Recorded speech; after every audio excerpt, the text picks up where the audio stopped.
Tensions remain high in Los Angeles as demonstrators took to the streets for a fourth straight day, protesting a controversial series of immigration raids and the Trump administration's hardline approach when it came to enforcement. The situation escalated significantly this week when Trump ordered the deployment of the National Guard, a move that quickly sparked political backlash. The state of California is now suing the federal government, arguing that the president's decision to send in troops was made without the state's consent.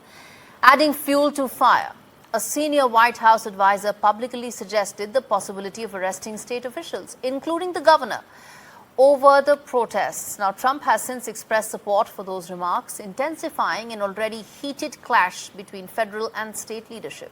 The Pentagon is also deploying 700 Marines, and many view this display of military force as a dramatic and symbolic moment. What some are calling the showdown the White House has been waiting for. Well, those were the words of the governor. Let's get in now the big questions that we are posing on the show.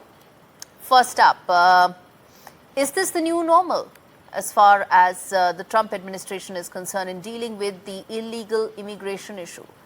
Will courts be the final arbitrator? Because California governor has questioned the legality of Trump administration's decision to deploy the National Guard, because that comes under the governor's purview. So will the courts be the final arbitrator here?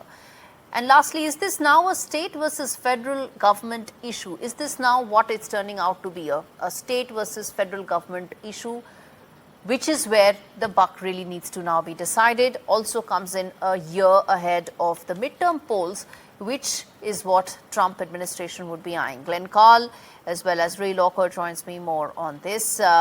Gentlemen, thank you so much for joining me on the show. Let me start with you, Mr. Carle. The fact is there are several legs to it. There is the political aspect to it, the security aspect to it, the messaging aspect to it. I'm going to try and cover as much ground as possible.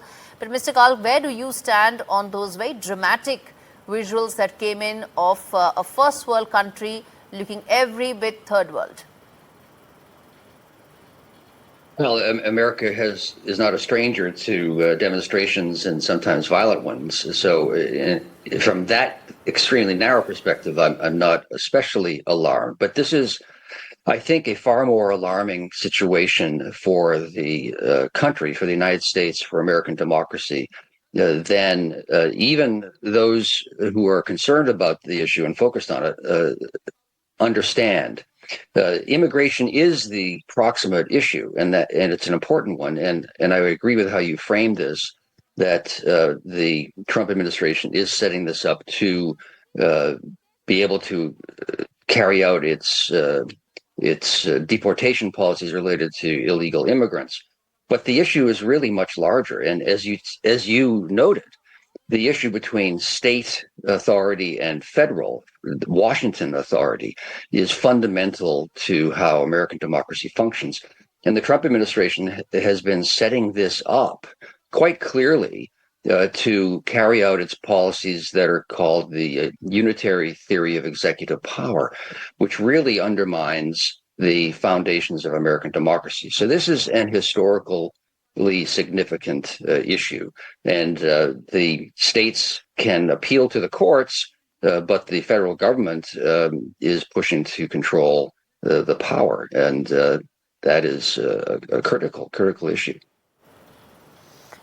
Ray, comment on the other aspect, which is that a lot of people feel that this is essentially now a blue versus red political fight, and immigrants, illegal, are just caught in the crossfire. Well, I think that's a part of it. I mean, look, we've had illegal immigration in California and the rest of the country for decades now. It's always been that way. California runs on illegal immigrants. I mean, they do many of the jobs that Americans don't want to do. So that's nothing new. This is a power grab by Trump. A deliberate provocation. They sent people in to do raids at places where they know the illegal immigrants congregate, like in Home Depot parking lots. And then they rousted them and they caused trouble. And now they've set up this provocation to justify bringing in the Marine Corps, who are totally not needed. Neither is the National Guard. And on the demonstrator side, the smartest thing they could do is quit burning cars and get out of there and quit waving Mexican flags. They're a deliberate provocation to the people who have been brought in. And that can diffuse a lot of this. But Trump wanted this. He's wanted this for a long time. As you can see, he's saying all sorts of crazy stuff about, arresting Gavin Newsom. He has no call to do that. And so this is part of his continued power grab. We've seen it since January 20th. And, they want to push it as far as they can go. Okay. Mr. Carle, then let me also now ask about the other aspect, which is the security aspect of it. Some of these unprecedented visuals is the reason why the Trump administration has justified, whether it's the Marines, whether it's the National Guard. Is this the new normal now in America, and irrespective of which government is in power? Well, I would say it is the new normal, which is hideous, but I would disagree fundamentally and quite strongly with your last phrase, which was that irrespective of who was in power. Not at all.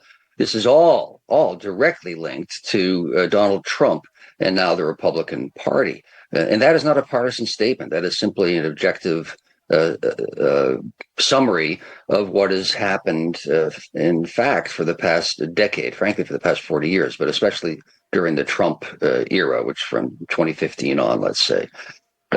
So new normal, this is a clear, there is a clear, coherent, cogent, and focused drive by the ideological leaders or thinkers in the Trump administration, the Republican Party, to centralize power in the chief executive. And that is fundamentally un-American and anti-constitutional. It implies the end of the American system of government. That is not an overstatement.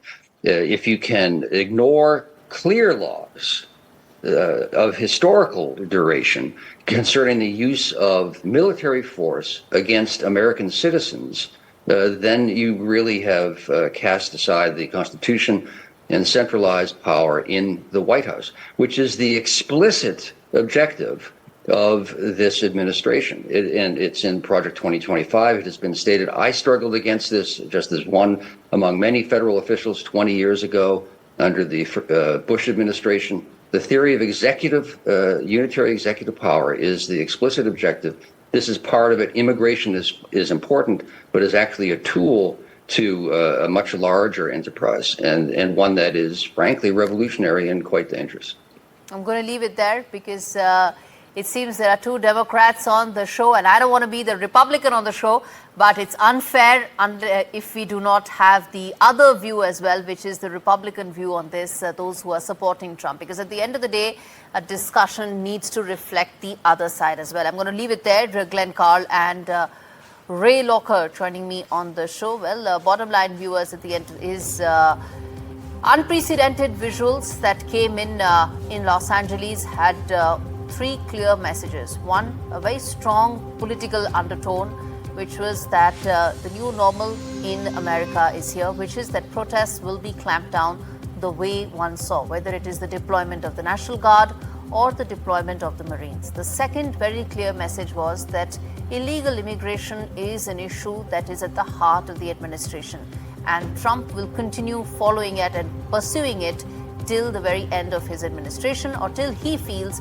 the objectives have not been met. So this is probably just the beginning. It will continue going forward. And the third and the final message from there is that one can't have different rules when it comes to protests being clamped down democratically or quote unquote undemocratically. There were protests that happened in India 5 years back when Donald Trump in fact had come to India. There was a completely different view that he had taken, his government had taken them.